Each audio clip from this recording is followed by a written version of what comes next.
सिरोही जिले की रेवदर ग्राम सेवा सहकारी समिति के युवा अध्यक्ष हरि सिंह देवड़ा से ग्राम सेवा सहकारी समिति एवं किसानों के हितों को लेकर बातचीत की।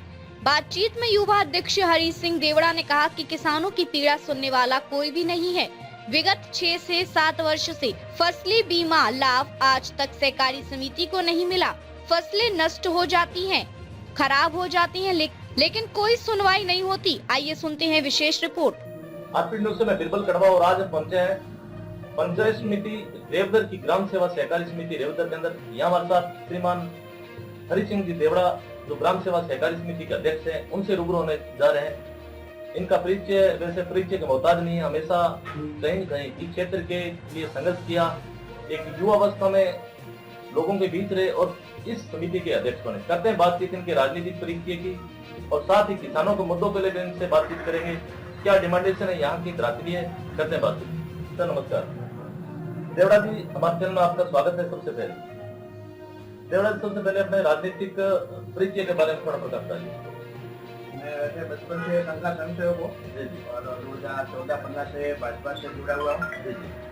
हमारे वर्तमान जिला प्रमुख है अर्जुन राम जी पुरोहित, तो उसमें रेवदर का मंडल 1 था पूरे तहसील का। तो मंडल अध्यक्ष से उनके साथ में मंडल उपाध्यक्ष रह चुका हूँ, उनके साथ में काम किया।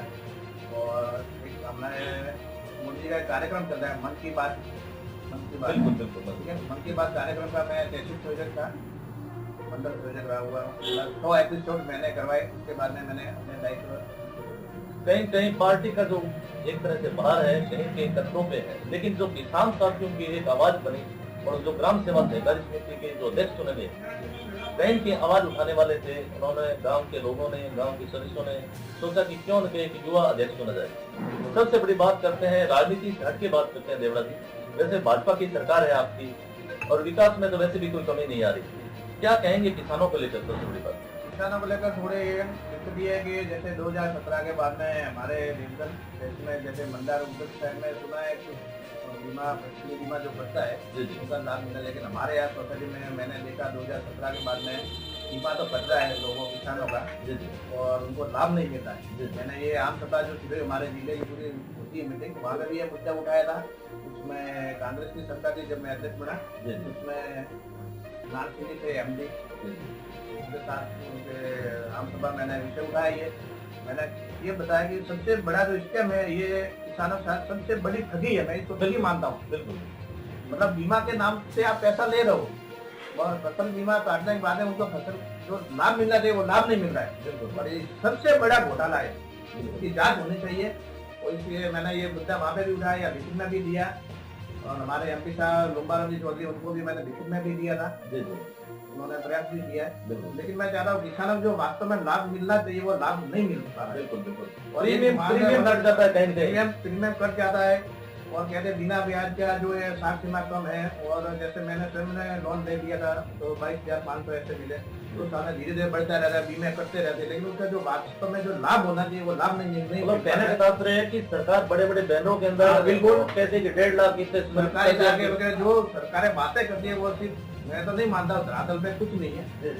ये हकीकत बात है, किसानों के साथ मेरा ठगी हो रही है, ये रियल बात है। इससे तो पहले हम ऑनलाइन नहीं था, ऑफलाइन था, मेरे से पहले जो था उसमें वो अध्यक्ष वगैरह व्यवस्था पर जैसे कोई गरीब किसान है उनकी घर में शादी है तो वो मतलब 1 लाख रुपए का लोन भी दे सकते हैं। अभी तो हमारे हाथ भी बंधे हुए, साख सीमा भी ऐसी है जैसे किसी का लोन माफ कर दिया है तो उसको 9,000 10,000 देते हैं, 9,000 में उसको जमाबंदी लेने जाएगा, भूमि प्रमाण पत्र लेने जाएगा, बैंक में अकाउंट खोलेगा, 4 चक्कर यहाँ लगाएगा, 9,000 से आज क्या है सिलाई भी नहीं होती है। और कहीं 3 प्रकार के बीमे भी करते हैं। हाँ करते हैं 3 प्रकार में, लेकिन लाभ भी नहीं मिलता, लाभ नहीं मिलता है। मतलब किसानों के साथ में वास्तव में ठगी है, ये मुद्दा उठाना चाहिए। मैं आपके चैनल के माध्यम से भी कहना चाहूंगा कि ये मुद्दा उठाए और किसानों को फसली बीमा का अधिक लाभ दिलाए। बिल्कुल, अगर बात करें अब की बार कहीं कहीं देवड़ा जी बात करें क्षेत्र के अंदर किसान रीढ़ की हड्डी अपने 75% खेती पे डिपेंड है, 75 क्या 80+ की मानो, लेकिन वास्तव में किसानों को सुनने वाला कोई नहीं। आपने जो बीमा जो वास्तव मुद्दा उठाया वास्तव सारी फैलाए थे,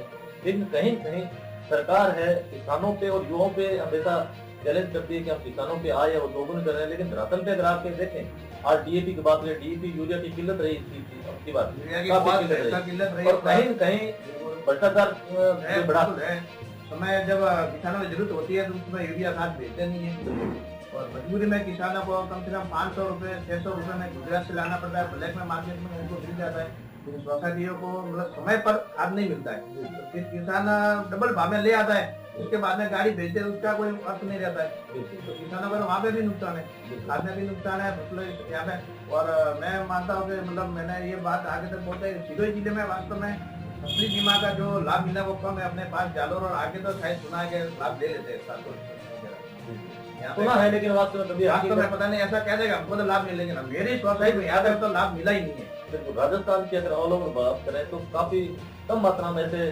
देखने को मिलेगा जहाँ लाभ मिला है। हाँ बिल्कुल सही बात है। और क्या कहना चाहेंगे, सहकारी समिति रीढ़ की हड्डी है, कहीं कहीं अगर बात करें सरकार के बीच में और आम जो जन है, जो किसान है, उनके बीच में मदद का काम करती है, क्या सहकारी समितियों में होना चाहिए और किस प्रकार के मैं ये कहना चाहूंगा, जैसे ये लोन अपने बनाते हैं, कम से कम किसान लोन ऐसा देना तो लाख रुपए का लोन दीजिए, इतनी महंगे में लाख रुपए नीचे आप क्या लोन देंगे, छोटा सा आप ऋण देते हो, उसमें भी 6 महीने में आना, परेशान नहीं होना, मतलब ऐसा बंद कर दो आप, क्या देना ये तो आप भी मानते हो, 1 लाख रुपए तो देना ही चाहिए कम से कम। बिल्कुल बिल्कुल बिल्कुल, किसी से पहले देते थे, अभी नहीं देते। बिल्कुल बिल्कुल। एज ए नेशनलाइज्ड बैंक अगर दूसरे बैंक है, जैसे पंजाब नेशनल बैंक है, SBI, अगर वो लोन कर सकती है तो सहकारी समितियां क्यों नहीं कर सकती? अगर समितियों के पास अगर लोनिंग की सुविधा होगी तो समितियों का कहीं कहीं लेवल बढ़ेगा, सोसाइटी सुधरेगी, सोसाइटी घाटे में चल रही है, वो भी लाभ में आएंगे। लोग हकीकत बात सच में तो ये है कि लोग लोन लेना चाहते ही नहीं है, तो फिर कैसे लोग परेशान हो गए? देवड़ा जी आपके पास आते हैं, अध्यक्ष आप है, लोग आपके पास परेशानी होगा तो प्रमोट करते हैं कि ले जाओ, लेकिन अब देखो लोगों के पास पैसा हो गया, 20,000 और 15,000 के लिए लोग इतने चक्कर नहीं लगाना चाहते। आज हर किसी के पास पैसा है, ऐसे तो यार दोस्तों से मिल जाता है, लोन देना है तो कम से कम 1 लाख रुपए का लोन देना चाहिए, साथ सीमा बढ़ानी चाहिए, नहीं तो उल्टा करे किसानों को परेशान करने की बात है। बिल्कुल, आप मानो 9,000 में होता गया, 9-10 हजार है, बिल्कुल नॉन से वो आप क्या होता है जो नेशनल बैंक है उसके अनुसार रखो, जैसे नोटिस वगैरह वो है, बिल्कुल उनको 2-3 लाख का लोन मिलता है, यहाँ पे भी होना चाहिए, किसी SBI वगैरह करते हैं वो जिसका ब्याज करना चाहिए। बिल्कुल, ट्रैक्टर वगैरह जैसे है, किसानों को जैसे कृषि के उपकरण है, उनमें भी अगर सरकार ने हालांकि जो सब्सिडी का प्रावधान तो रखा है, लेकिन जो रीढ़ की हड्डी है वो के किसान कहीं कहीं वो नहीं जा पा रही या सरकारी योजनाओं की जानकारी नहीं। मैं भी आपके चैनल के माध्यम से कहना चाहूँ, जैसे ट्रैक्टर लोन वगैरह ये प्राइवेट बैंक जैसे करती है और बड़ी नेशनलाइज्ड बैंक करती है, ये उनको भी देना चाहिए, मतलब बिल्कुल बिल्कुल सोसाइटियों को भी, बिल्कुल सोसाइटी वाले जैसे किसानों से जुड़े हुए हैं, सबसे ज्यादा जुड़ा तो किसानों का जुड़ा हुआ, किसान ट्रैक्टर खरीदेगा, जो ऋण और जो ब्याज वहाँ पे लगता है उससे भी कम ब्याज में सोसाइटी को देना चाहिए, गवर्नमेंट कहती है तो बिल्कुल हमको इसमें शक्ति दे, मतलब तो वो भी हम कर सकते हैं इतना, बिल्कुल तो किसानों को लाभ मिलेगा, मतलब सीधा किसान हमारे सोसाइटी से जुड़ा हुआ है। बिल्कुल, नेशनलाइज्ड बैंक में वहाँ पे उनको ज्यादा चक्कर लगाने पड़ते हैं, यह आसानी से काम हो सकता है। एक सर सबसे बड़ा मुद्दा किसानों ने कहा कि सर हम जब खाद लाते हैं तो नैनो एक साथ प्रोडक्ट देते हैं, तो उससे क्या है कि किसानों को कहीं कहीं शिकायत भी होती है और जो अनावश्यक खर्च भी और वो नीचे में पड़ता है। नैनो पे किसान हिचकते हैं, बिल्कुल आपकी बात सही है, और हमारे को आगे से देते हैं तो सोसाइटी मजबूर है, किसानों को देना पड़ेगा, बिल्कुल। लेकिन मैंने थोड़ा पता लगा कि केंद्र सरकार की भी मंशा, राज्य सरकार सभी की मंशा यही है कि नैनो से ज्यादा जमीन है नुकसान नहीं होगी, नैनो वास्तव में किसानों के लिए लाभदायक है, लेकिन इसकी समझ किसानों के पास कम है, या तो उनके मेले लगाने चाहिए, उनको प्रदर्शनी करनी चाहिए, और नैनो यूरिया के बारे में मतलब किसानों को अधिक से अधिक जानकारी देने की जरूरत है। बिल्कुल, तो जानकारी दो तो वो लेके जाते, लेकिन नैनो यूरिया नुकसानदायक तो नहीं है, बात सही है, कहीं कहीं ऑर्गेनिक को बढ़ावा देना चाहिए, ऑर्गेनिक को बढ़ावा देने के लिए ही है। इसके अलावा देवड़ा जी क्या कहना चाहेंगे, रेवदर की अगर बात करें तो एक कृषि उपज मंडी की जो महती आवश्यकता है, इस क्षेत्र के किसानों को जो पौने में दाम देंगे किसान नहीं दे पाते हैं, तो उनके लिए क्या कहना चाहेंगे? में कृषि मंत्री की बहुत ही सख्त जरूरत है, किसानों के बेचारे परेशान होते हैं, मजबूरी में गुजरात जाना पड़ता है, ऊर्जा मंडी में जाना पड़ता है, तो मैं मानता हूँ जल्दी से जल्दी सरकार घोषणा करे और यहाँ तो कर्मचारियों के लेके क्योंकि आपने तो रेगुलर कहीं कहीं नजदीक से आपने समितियों जो व्यवस्था है यहाँ की जो दुर्दशा है कह सकते हैं उनको नजदीक से देखा, कर्मचारियों के हितों को लेकर कुछ होना चाहिए, कर्मचारी के हितों के लिए भी होना चाहिए, उनको परमानेंट करना चाहिए, सैलरी जैसे बढ़ा नहीं सकते उनको भी बढ़ाना चाहिए, व्यवस्था भगवान इनका है उन्होंने भी मुद्दा उठाया था। हम कर्मचारियों के साथ में हैं, उनकी भी सैलरी उठनी चाहिए। कर्मचारियों के बारे में जो आप बोल रहे हो जी। कि स्क्रीनिंग कमेटी होनी चाहिए और व्यवस्थापक को स्क्रीनिंग भी बंद है। बिल्कुल स्क्रीनिंग की व्यवस्था है वो पुनः एक बार बात कीजिए चालू की कीजिए। जाए और व्यवस्थापकों को भी सैलरी मिले। मतलब जैसे हमारे यहाँ पे भी व्यवस्थापक इन्होंने पूरी लाइट निकाल दी बिल्कुल। पूरी लाइन निकाल दी। अगस्त में जाने वाले हैं तो अभी सैलरी उनके जैसे 25-30 ही है, वो भी मेरे आने के बाद में थोड़ी बढ़ी है। मैं मानता हूँ मतलब कर्मचारियों को भी कम से कम कर्मचारी हितों का भी ध्यान रखना चाहिए।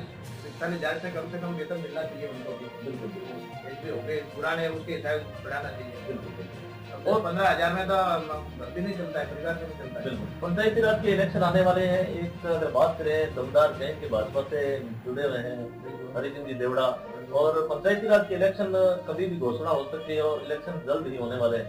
क्या आशा और उम्मीद रखते हैं? अगर विशेष तौर से टैक्सपेयर रैली की बात करें तो हमेशा अपोजिट सरकार रहती है। हाँ, पॉजिटिव रहती है। इस बार भी भाजपा का पसंद लहराएगा शुरू जिले में और मेरा मानना है कि भाजपा को लोग वोटिंग करेंगे। और क्या कहना चाहेंगे अपने किसान साथियों को, कोई अपील करना चाहेंगे? किसान साथियों को अपील ये करना किसानों को भी थोड़ी जागृति होनी चाहिए। जब भी हम जैसे ज्ञापन वगैरह जैसा अधिक संख्या में आए बिल्कुल बिल्कुल अपने मुद्दों को बिल्कुल किसानों को कहते बहुत सारी कभी या तो बिजली समय से नहीं मिलती है, बिल्कुल। बिजली मिल जाए तो उसमें साथ करना नहीं चाहिए, मिलती साथ नहीं मिलती है। कहने का किसानों के साथ में तो ठगी है। वास्तव में सबसे मेहनत अन्नदाता जो बोलते हैं किसानों को, उनके साथ में हम इस टाइप का सरकार का व्यवहार नहीं करना चाहिए। तो यह थी हमारी खास मुलाकात ग्राम सेवा सहकारी समिति रेवदर के जो युवा अध्यक्ष कह सकते हैं हरि सिंह जी देवड़ा, जिनसे हमने क्षेत्र के मुद्दों को लेकर और विशेष तौर से किसानों के मुद्दों को लेकर एक तरह से बेबाक बोले, और वास्तव में अध्यक्ष भी ऐसा होना चाहिए जो किसानों के बीच रहे और अपने क्षेत्र की जो आवाज है उसको बुलंद करे। धन्यवाद सर, समय दिए उसके लिए बहुत बहुत धन्यवाद।